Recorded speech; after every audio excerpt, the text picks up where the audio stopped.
It's time for The Shelf. Whangarei District Libraries Radio on Beagle Radio. Oh!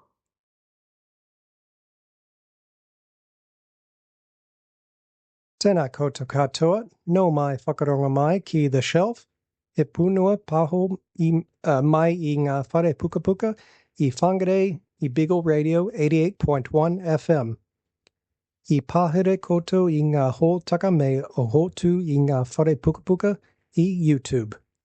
Hello everyone, welcome to The Shelf, a podcast for Whangarei District Libraries on Beagle Radio 88.1 FM and streaming online at beagleradio.co.nz.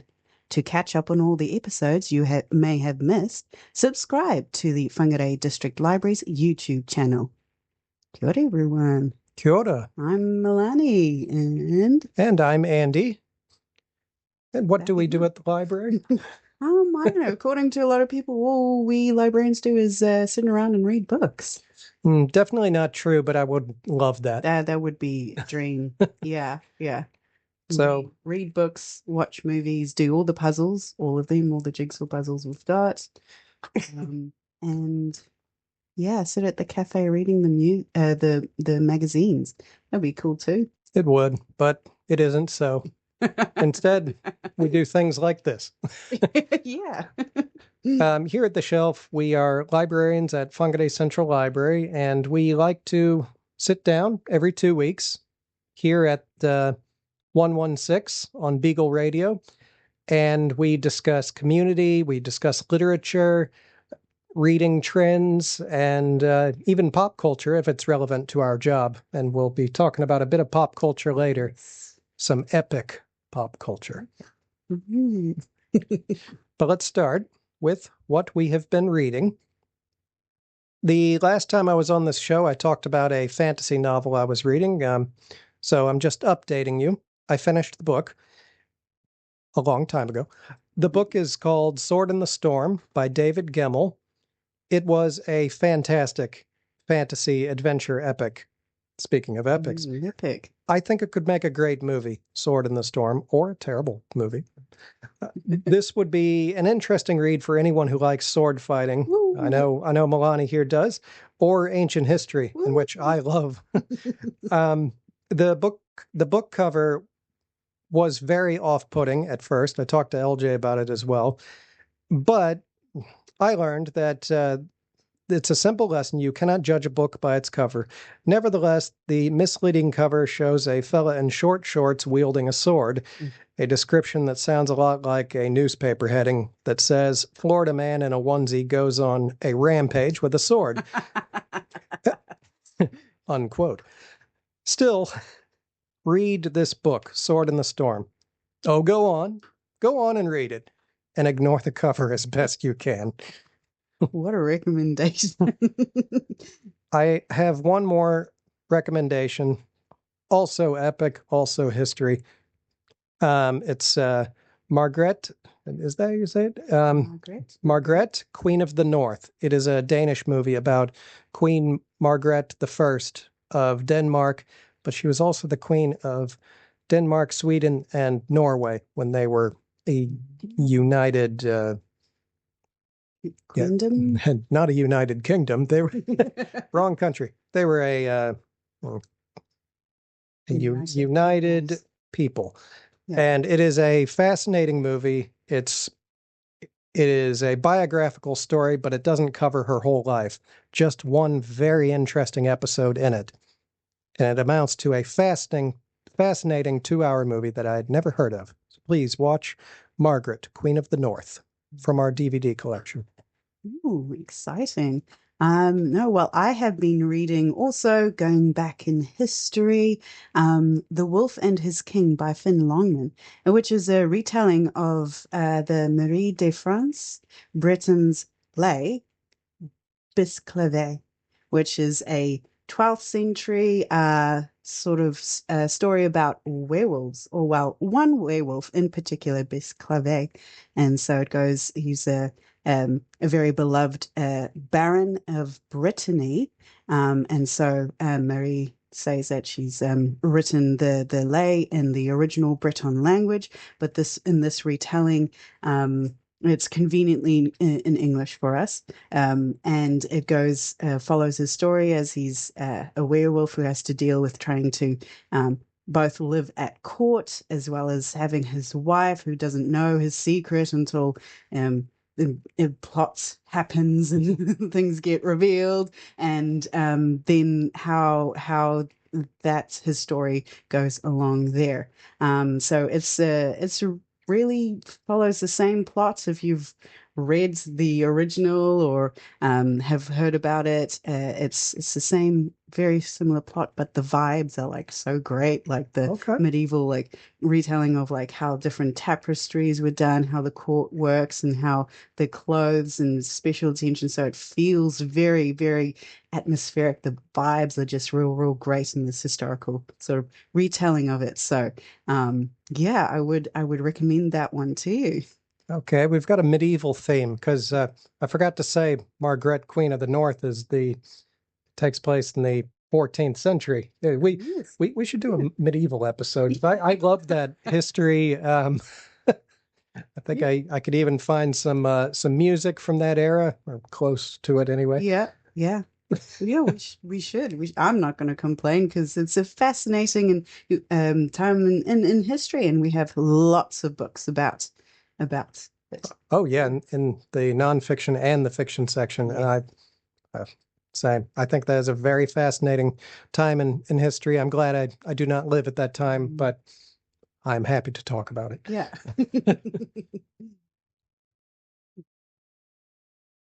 So we have decided to turn last episode's Mana Wahine segment into a 3-part serial. It was 26 minutes in the last episode, but the entire talk lasted for 1 hour and 10 minutes, so we just don't have time to play the rest, so we've turned it into a 3-parter. And the grandest of traditions like Lord of the Rings and Star Wars. Yeah. Yep. we just felt it was practical to do that.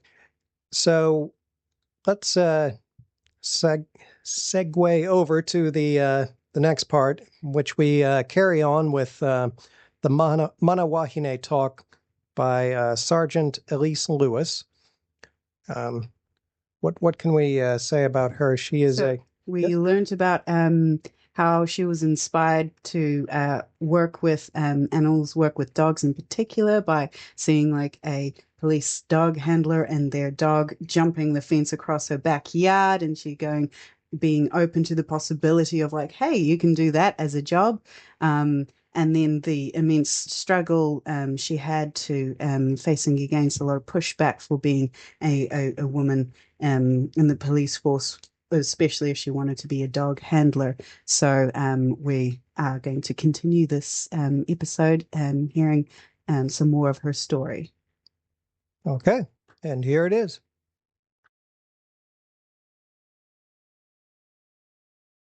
And then, so a job came up here. One of the dog handlers left, and I thought, oh man, I'd love to be back home. But also, these guys have given me the opportunity, to do my absolute dream job.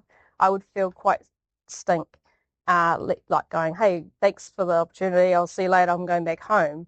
So I didn't look into it at that point. My sergeant picked up on it, and he goes, hey, there's a job in Whangarei. Why aren't you applying for it? And I was like, because I said to you that in my interview, if I was to be successful in this job, I would give you 5 years of my time and give back to what you've given me.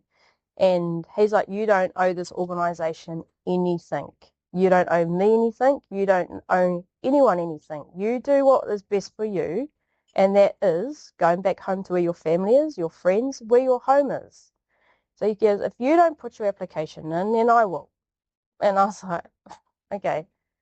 And when he says something, you do it. He's very, very respectful man. And so I thought about it, and I talked to him, and I just made sure that it wasn't going to come across bad. I knew it was, because people would judge me. Oh, she only came down here to get a job, and then she's worked for a year, and then she's gone back home, like basically just used and abused us. So he goes, yep, you're going to get that negative talk, but the main parts are, and the main people that actually care about you are us here. And we want you to do that because we know you'll be a lot more content in yourself and comfortable in yourself working in your own hometown. He goes, you've done amazing down here. You've done everything that I've needed and asked of you. And now I want you to go back home, and this is where you're going to flourish into the handler that you will be, because you'll have all the support surrounded, by you, and it's just going to be so much better for you. So I applied for the job, and I was successful in doing that. So I picked the car up again, drove all the way back home, and came back to Whangarei. So I was based out of here.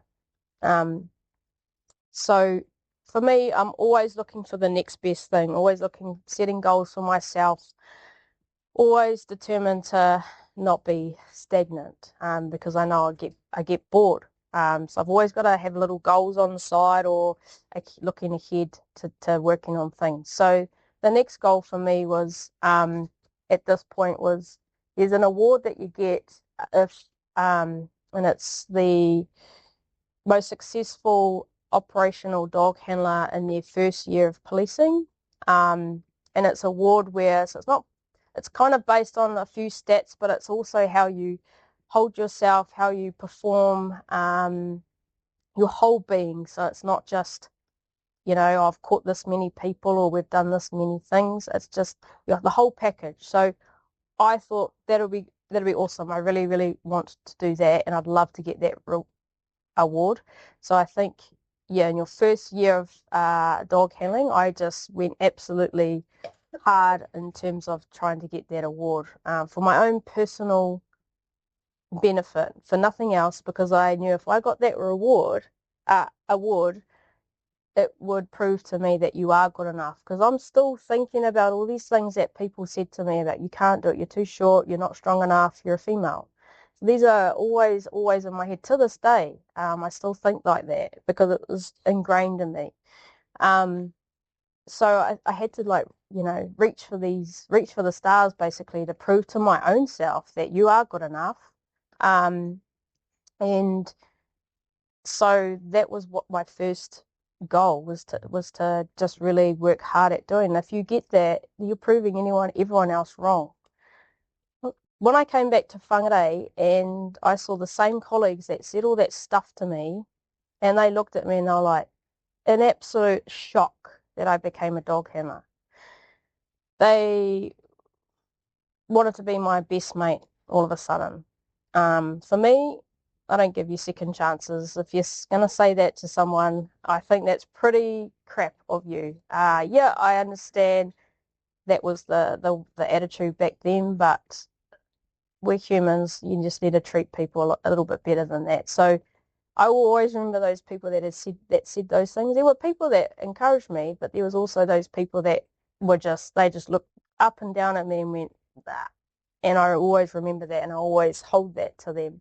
And I remember them seeing me in my dog uniform, and they were just like in absolute shock. And I basically just felt like, I'm coming back to prove you all wrong. I have proved you wrong, because of my own determination. I didn't listen to the crap that you had to say to me. And here I am, standing strong, standing confident in myself. And they, had the complete opposite effect, reception, I guess. And we want to be your mate. We're so proud of you. And it was just so fake. Anyway, that's that. To this day, I still feel like that for them, but that's a them problem, not me. So prove them wrong. So just these little things just gave me confidence every time. I smashed down that barrier, smashed down that wall, proved that person wrong, proved everything wrong, because it was down to my determination that I had learnt from a young age. I used that. The support that I had from my family and friends also really, really helped. In terms of, you can do it. We know you well enough. We're the ones that love and care about you. You can do this. So I was in a bit of a battle with, you can't do it, you can do this. So I had to work through those challenges, and I did. So I worked hard, put my head down, ass up, and worked hard to get this award. Did everything I possibly could. a report then, at the end of the year, my sergeant put through a report and said, this is the overview of what she's completed over the year. Then that gets submitted down to Wellington, the big bosses down there. They have a meeting and a conference.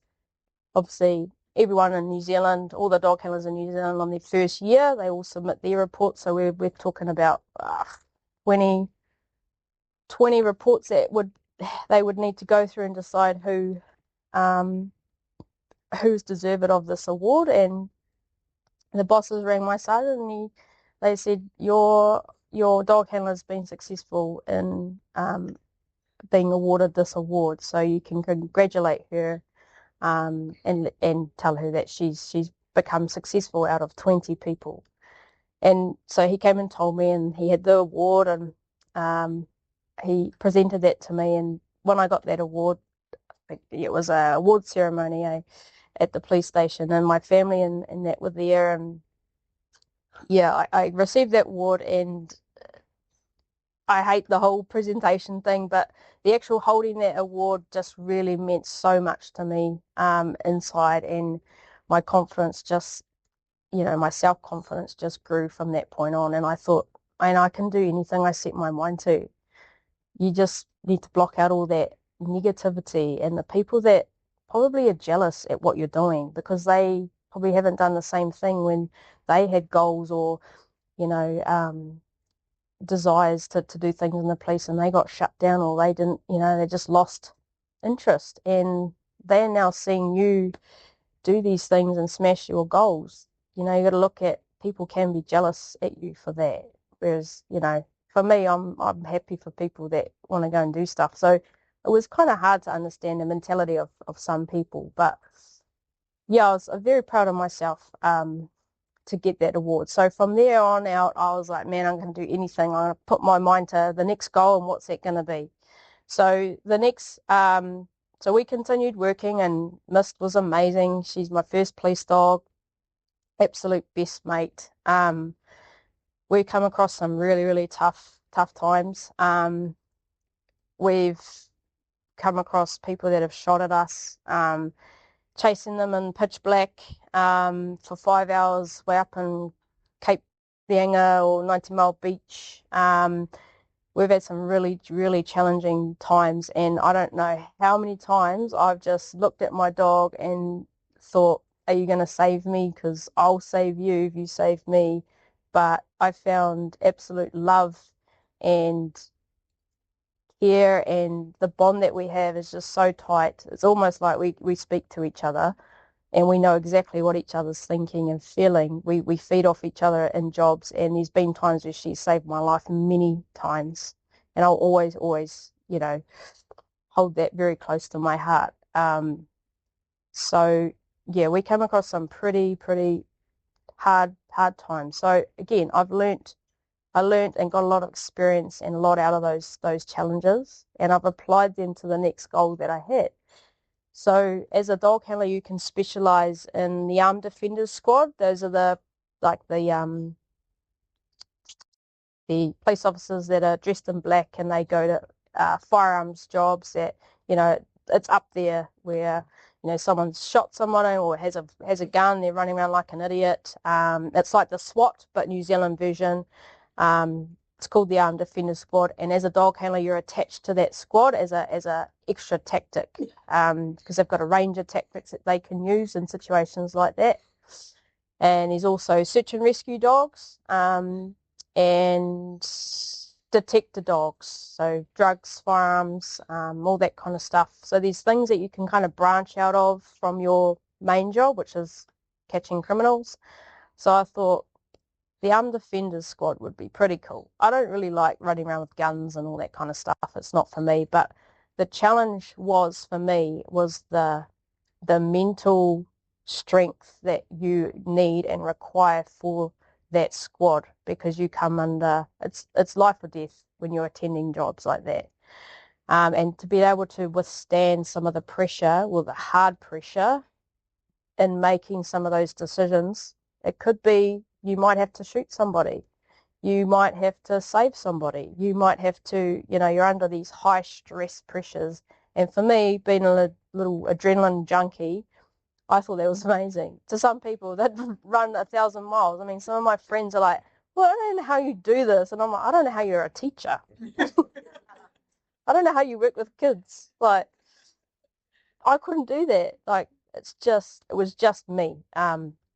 Running into danger is what I enjoy and get a lot out of, to save the community, to help people, to stop the situation that is unfolding. I really, really like those challenges. So I thought that would be more me. Search and rescue, you're out there mainly finding people, lost trampers that are out in the bush. It's a bit low level for me. Maybe when I'm about 50, I'll look at doing that. That's not far off. So I thought I'll use my youth to really challenge my body, my mental space, my mental strength, and put myself into that really high-end job and role of the Armed Defenders Squad. So I started moving towards that, and I said to my sergeant, hey, this is what I want to do. And he's like, oh, are you sure? Again, the doubt started to come in. There hadn't been a female AOS dog handler before in Northland. So again, they've got this attitude like it's always been men, it's always going to be that way. So when I said it, he looked at me. I mean, he had some sort of faith in me, but it was still that little barrier of, but you're a female. Like, as a handler, yeah, that's challenging. When you're looking at Armed Defender Squad, that's up here challenging. Like, are you sure you're good to go? Are you sure you're ready for this? And I was like, I don't know until I find out, but I really want to give my best shot. Will you support me? And he did, to a point, but the rest I had to do on my own. So we had to attend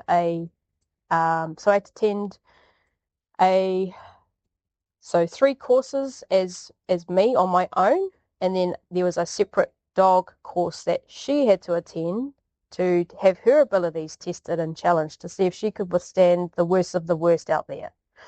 So there was my own training, individual training that I had to do, which consisted of real harsh physical testing and real in-depth mental strength scenarios. So it's similar to the ones that I did with applying for a dog handler's job, but on a 3-day and a 2-day and a 4-week long testing scenario. So it's long durations of being absolutely physically drained, mentally drained, and still being required to make these decisions that are right.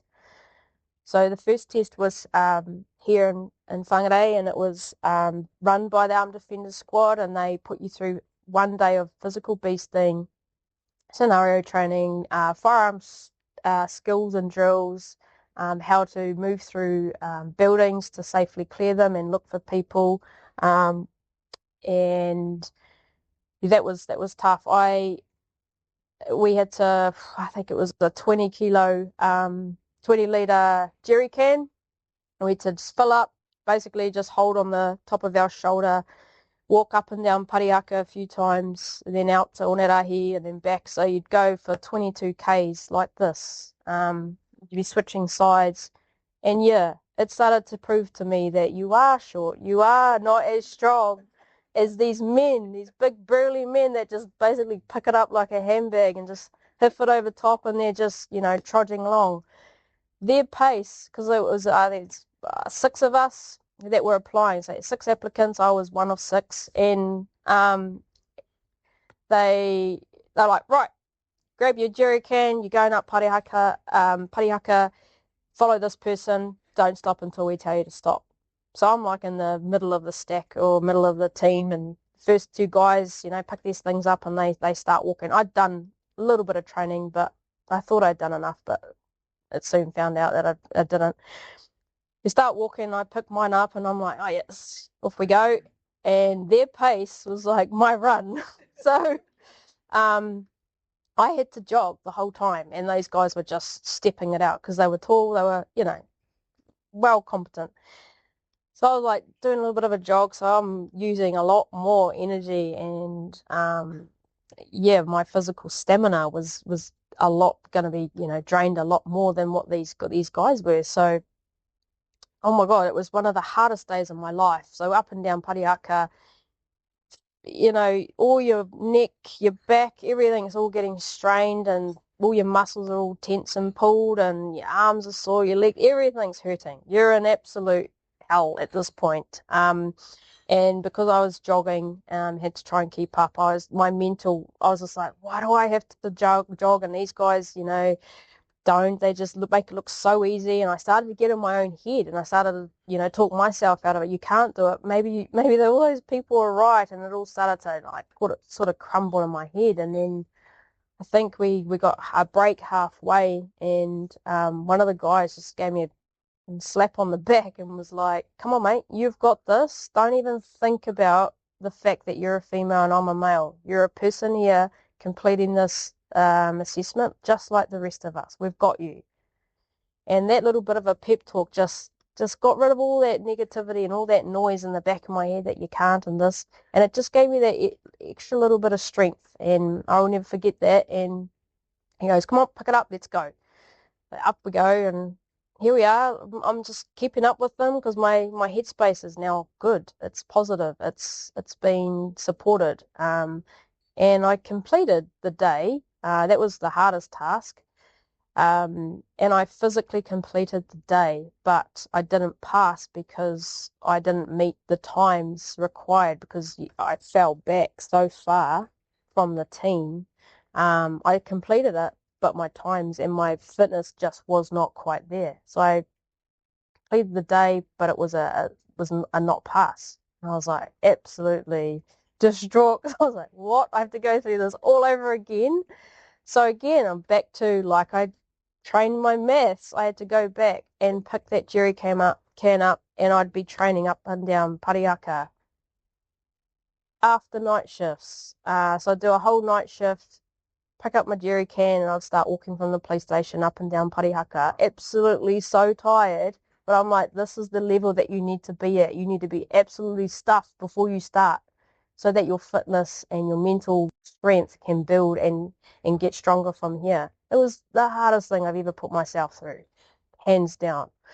So I worked hard for I think the next month or 2 months, and the opportunity came up again, and I did the whole thing again and absolutely smashed it because I did the training, I put the work in, I had a dedicated mindset, and I had the support around me. And I was, very, very, very proud of completing that when people, again, thought that I couldn't and thought it was weird because I'm a female. Anyway, so I get selected, and then you go down to Wellington, you do a 3-day beasting, same stuff, but just on a higher level. Now this was, extra, extra hard. I thought that was hard, but this was just even worse. So I had 3 months to get my fitness even better, get my strength even stronger, get my head sorted, run through scenarios, make sure that I'm, good to go for this course down there, because this is the be-all, end-all course. You pass this course, the next one is just a skills and drills test. It's no beasting. You've been tested at the absolute fullest, so I've got to pass this course.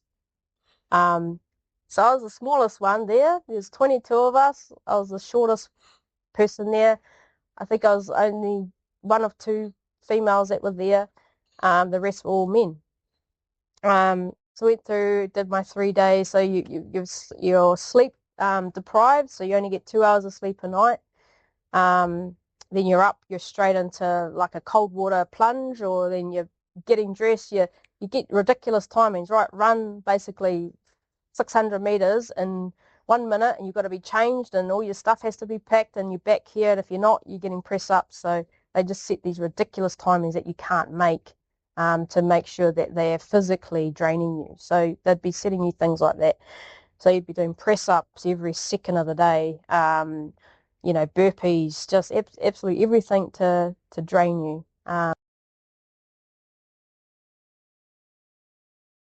You are listening to Beagle Radio, 88.1 FM, Whangarei, and online at beagleradio.co.nz. If you want to get in contact with the station manager, please email info@beagleradio.co.nz. And thank you for listening to that. That was Sergeant Elyse Lewis at the latest Mana Wahine talk at Whangarei Libraries. We had to find a stopping point because it is a very long talk. perhaps on the next show they'll be able to fit it into their time, and that will be part 3. And the conclusion to her amazing story of hardships and struggles, but also how much she's overcome, and while some of these things she still has to carry on and work through in her role with the police and with the dog handling. So yeah, just an amazing story of her leaving home and coming back again, and all the trials that she's had to go through. Now that sounds like a very familiar story. You might even call it an Odyssey.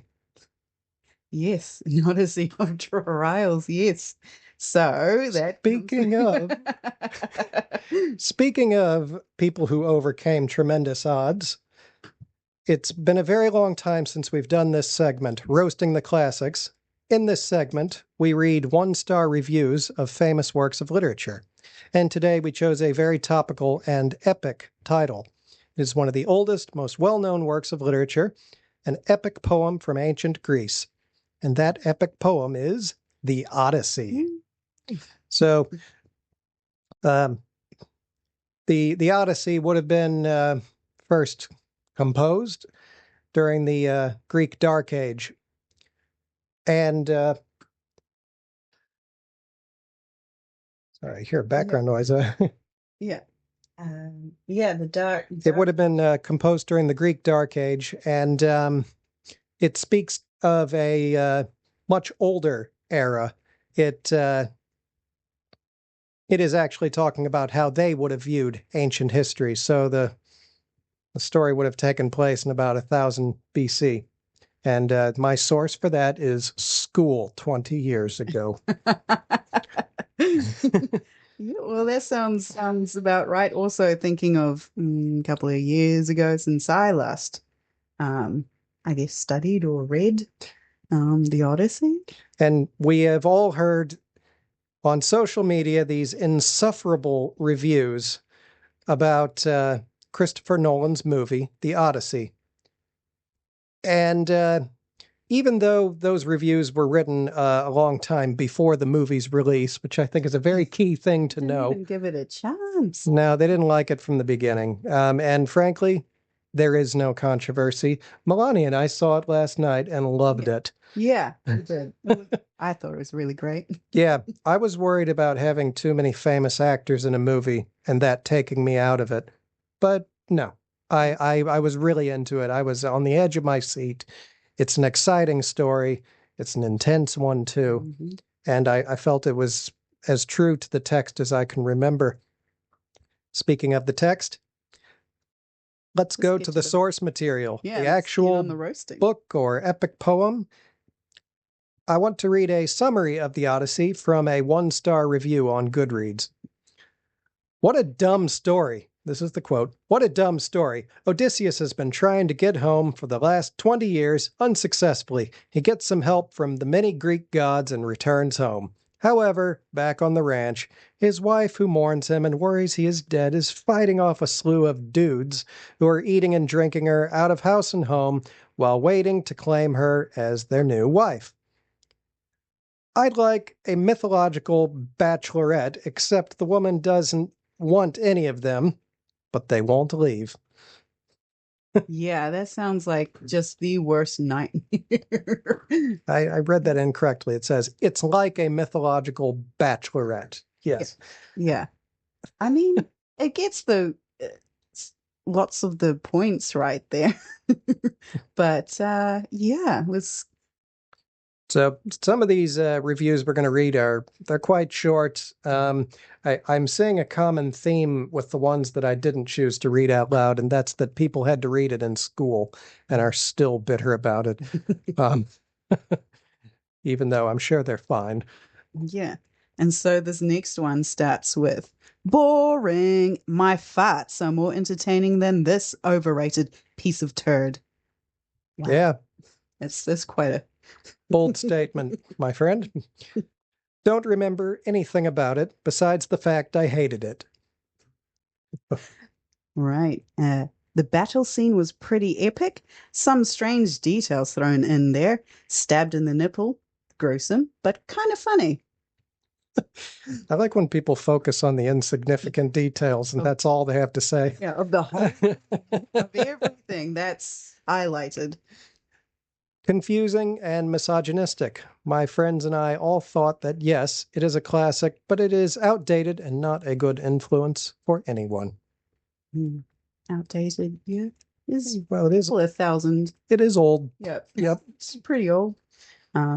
This is hardly a story at all. It is closer to a list of stops and the gifts acquired. The message underlying this tale seems pretty clear to me.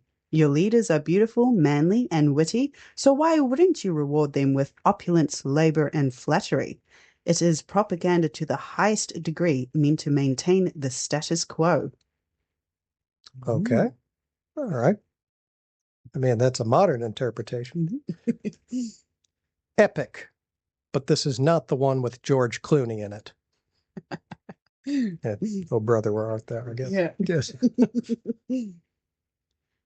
So, even though I despise Odysseus with every fiber of my being, I'm going to read the whole book to prove to myself that I'm better than my AI English teacher. Wow. Oh, come on now. There was not a single character that I was rooting for or sympathized with. Odysseus was not a hero. He was a guy who disrespected the gods, outsmarted them eventually, and in the midst of that, cheated on his wife on several occasions. There is nothing heroic about that. My. Don't understand why people talk about this book so often. This guy clearly copied like half his characters from Percy Jackson. Fraud. Odysseus could have gone home so many times if it weren't for his arrogance. Well, I would rather put acid on my face than read this book again. I like this one. As Perry Farrell once said, that's the lead singer of Jane's Addiction. As Perry Farrell once said, some things should die. This trope, its boring archetypes and all that stories of its ilk have wielded on our earth, those things should come to pass. Technically not finished yet, but will finish before class starts January 7th, if I don't die of boredom. Wow. You So know, there's a lot of strong feelings on this one. who have we quoted on this show? It hasn't been Perry Farrell yet. Oh, well. Yeah. So, yeah, there's a lot going on there with these these reviews by people who really did not like the book. Yeah, and well, I had to read it in school too. The version I read at uni was Alexander Pope's translation, and I think it was even called Ulyssess instead of the Odyssey. And I liked it. It was so long ago, I can't say if it's significantly different than, say, the translation by Emily Wilson. But honestly, probably is. One thing that I did notice about the book, and it's in the movie too, but I think it's anyway. In the book, a lot of these stories of the more fantastical elements, such as the Cyclops, those are written in quotes. Odysseus is telling these stories to people to entertain them when he's a guest at their palace. So, who here hasn't embellished a tale or two of their exploits? Yeah, and I include a monster in a cave in most of my stories. Oh, and I always win. Yeah.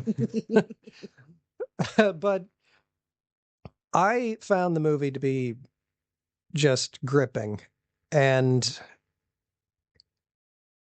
I don't think that the negative reviews that were written before the movie came out have anything to do with the movie at all, actually. No. I hope we can shelve that bit of history. But I saw the movie last night, and I am very happy that I did. Yeah, it was epic. Is it really great? And I guess a kind of overused word, but the whole film, like when I read, I think the Odyssey, it seemed a little bit more, not exactly lighthearted, but like a lighter touch than the Iliad or the Aeneid, other epics of the history of the time period. But the movie itself had some really like big themes, and the and I could think the reviewers before the movie came out was very much on the historical accuracy of, say, like the costuming or the places and things like that, which is like I feel that would make it a different movie, a different sort of intent. So like say Agamemnon, which is featured in the film as a very Sauron-esque kind of figure, very big, huge, larger than life, in black armor, and everybody's seen sort of the posters, things like that, with the gold embellishment on his helm, and that's for a reason. It's done that to give this sort of feeling of like this authority figure that you follow for, and Odysseus followed for better and worse, and sort of doomed later in the stories. When I was reading not just the Odyssey back in school and also the Greek plays, and we read the Iliad too, Agamemnon is in all of them, and he is a very unlikable character. He to describe him as Saruman or Sauron. Sauron. Yeah. He is an arrogant, awful man, and the movie captures that well. And of course, well, like I said, he features widely in many forms of literature. But I was listening to a podcast today called Unspooled. It's a movie podcast, and they chose to talk about the Odyssey. And the film reviewer who does this podcast, Amy Nicholson, was talking to a university professor who's he's a professor of classics. And one thing he said was that Odysseus features also in many different kinds of literature, very serious, epic poems like the Odyssey. And then he's less prominent in the Iliad. But he's also a comical character in some Greek plays. So this is a character that can be reinterpreted many different times. And, well, the movie is a reinterpretation of the Odyssey as well. Where was I going with all this? Well, no, I can sort of tie that. He's a complicated character. Which, is interesting because they used in the film the opening for one of the translations for the Odyssey, "Tell me of a complicated man," and so that was from Emily Wilson's translation, which is interesting because she has written a kind of almost a scathing review of the movie, and her review is titled "An Uncomplicated Man." So again, it's dividing. The movie is dividing between lots of reviewers, lots of scholars, as well as moviegoers, and but she does touch on the fact that, as you said, he's Odysseus is a man like of in different plays, different epics with different sort of facets to him, and the movie, I guess, made him a very much a regretful, guilty war veteran coming from Troy, and trying to keep his men, his crew alive, doomed as that was. Yeah.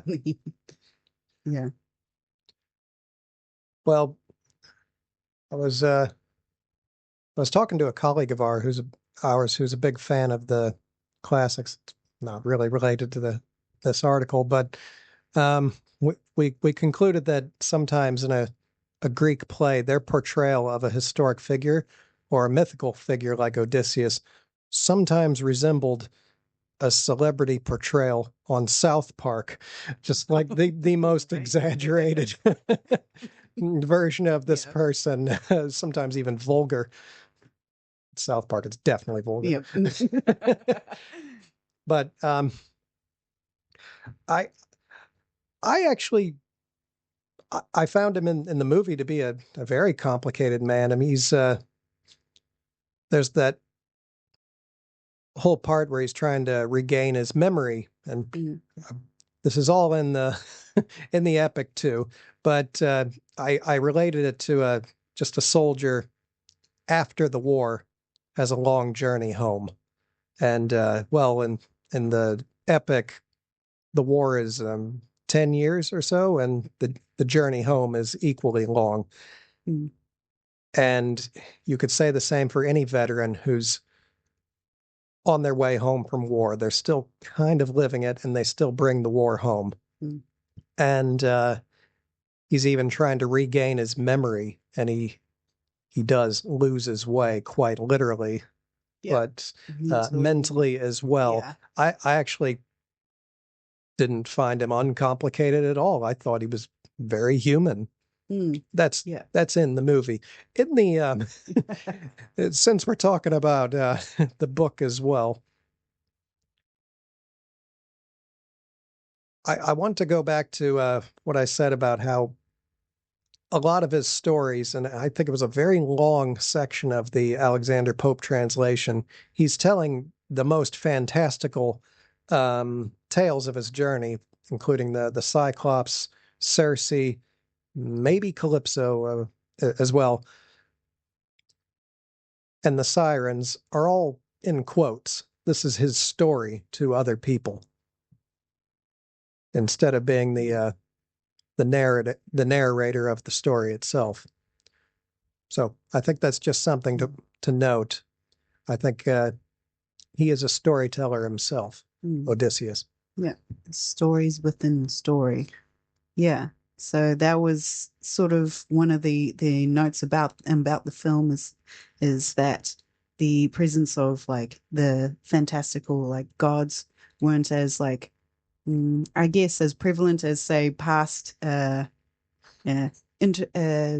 shows of deities like in I think Emily Wilson talked about the Clash of the Titans, how that's almost goes into silliness there, but it was really well done in the film, and just as in the Odyssey, when you read it, the gods, or at least Athena, comes in the form of like a beggar and in different many forms, and that's the whole idea of like extending hospitality to anyone because it may be a god in disguise. So when Zendaya's character appears to Odysseus in as Athena, it's brings back that sort of trope, that sort of idea that anybody could be wearing the face, any god could be wearing the face of anyone, and so how you treat them from there is important. Which so I think in the film it really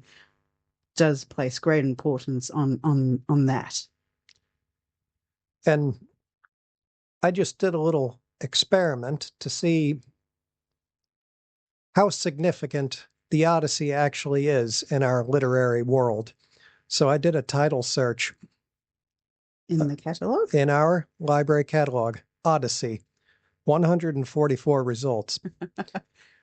Just a few.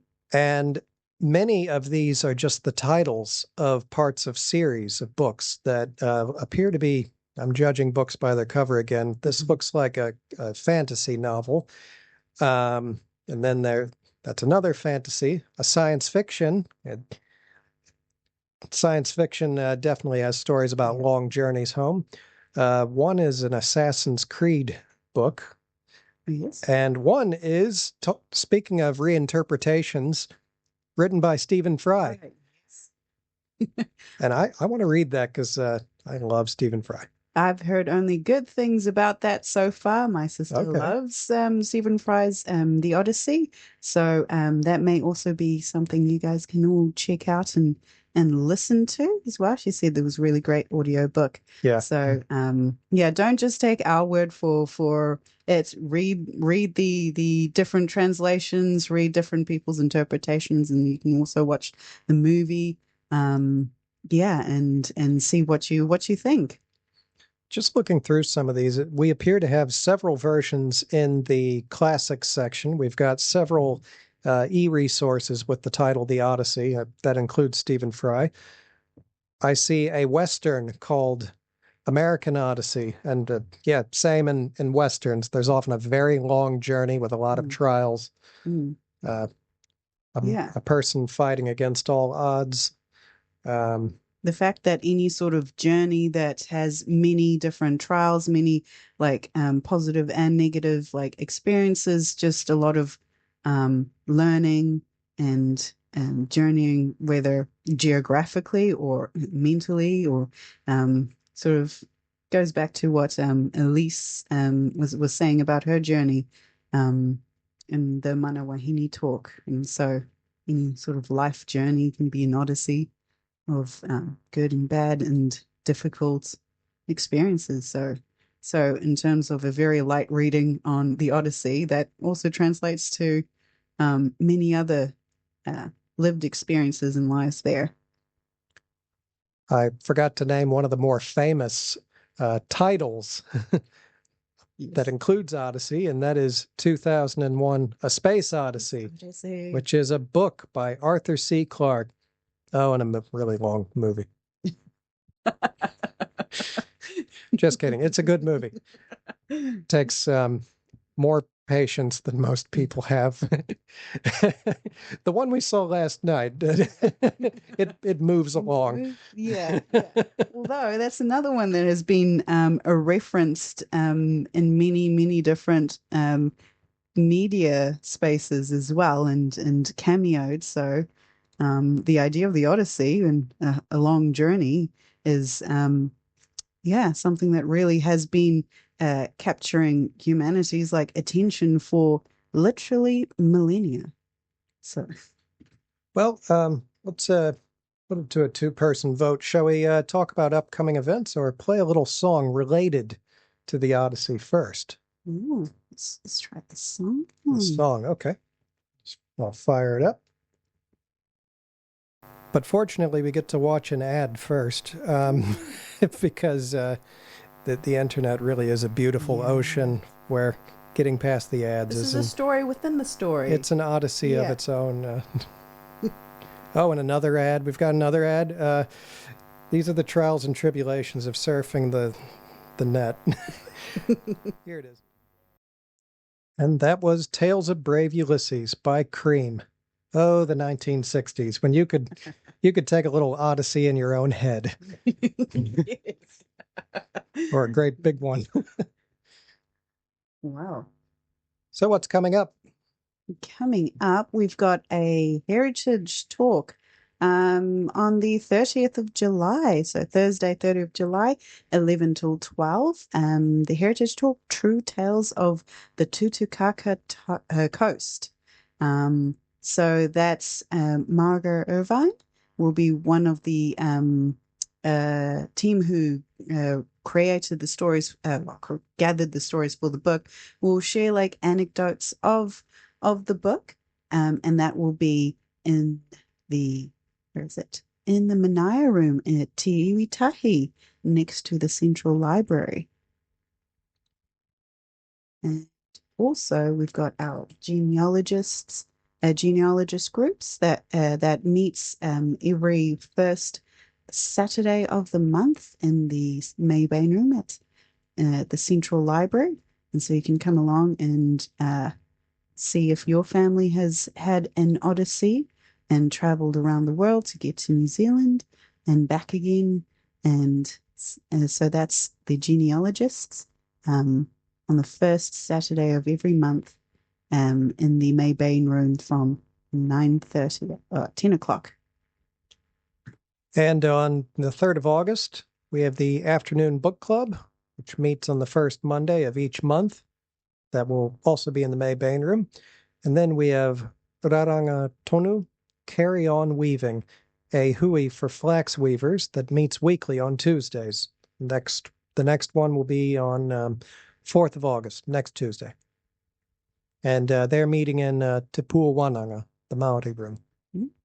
And carrying on our theme of stories and stories within stories, the Whangarei 330 Flash Writers Group also meeting on the 4th of August next. And it's about writing flash fiction or microfiction, so possibly the opposite to an epic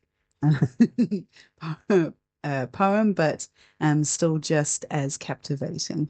So that's on the 4th of August next. And lastly, creative coloring in for grown-ups on the same day, 4th of August, in the Maybane room. Yeah, that's going to be a fun and busy day. Yep. Well, that's all for today. Thanks for joining us. Thank you very much for listening. We will see you next time. I've got a little Odyssey on the way back home later, as I am working late. Go watch the movie, read the book. I can't stop talking about either. Yeah. Ka kite. Ka kite.